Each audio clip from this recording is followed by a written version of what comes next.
புதுசா இருக்காரு. Good morning sir. Good morning students. எல்லாரும் உட்காருங்க. இவர் புதுசா இருக்காரு.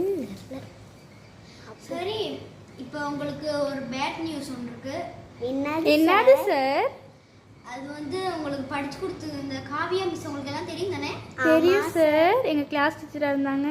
ஆமா, அவங்க வந்து இப்போ அவங்களோட வீடு வந்து மாட்டிட்டாங்களாம். வேற ஊருக்கு போயிட்டாங்கன்னா அதனால ஸ்கூலும் மாறிட்டாங்க.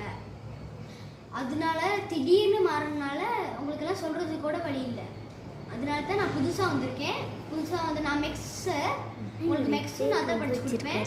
இதான் ஸ்ட்ரிக்டான சாரோ. நான் தான் உங்க கிளாஸ் டீச்சர். சரியா? இப்போ ரெஜிஸ்டர் மார்க் பண்ணுவோமா? Okay sir. இப்போ நான் சொல்ற பேருக்கெல்லாம் நீங்க வந்திருக்கேன்னா பிரசன்னும், அது வரலன்னா எப்சன்னு சொல்லுங்க. தமிழ்ல சொல்றது வந்திருக்கேன் சார் அப்படியெல்லாம் சொல்றதெல்லாம் வேலை வச்சுக்க வேண்டாம். Pratibha present sir. Kavya sir. Mark பண்ணிடுங்க. இனிமே லேட்டா வந்தீங்க பெரம்பு தான் பேசும். Okay sir. அடுத்தது டுபுக். டுபுக் இல்ல சார், திபிக். அது மட்டும் இல்ல, மக்களையா சொல்ல தெரியுது. டீச்சர் என்கிட்ட சொல்லிட்டு தான் போனாங்க நீங்க எப்படி படிச்சிருப்பீங்கன்னு. முருகன். Present sir. ஓகே, இப்போ முடிச்சாச்சு. இப்போ எக்ஸாம் பேப்பர் வரும்.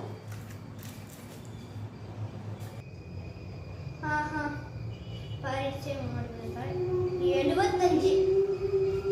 நான் ஆக்சுவலா 90க்கு மேல எடுக்கிறத எதிர்பார்க்கிறேன். யாரு 85 சரி மேல வந்திருக்கணும் படிக்காதவங்க. அது கிழிஞ்சு தொங்குது. யாரு? காவியா. காவியா இந்தாங்கம்மா. சரி, காவியா நீ வரலையா? ஓகே.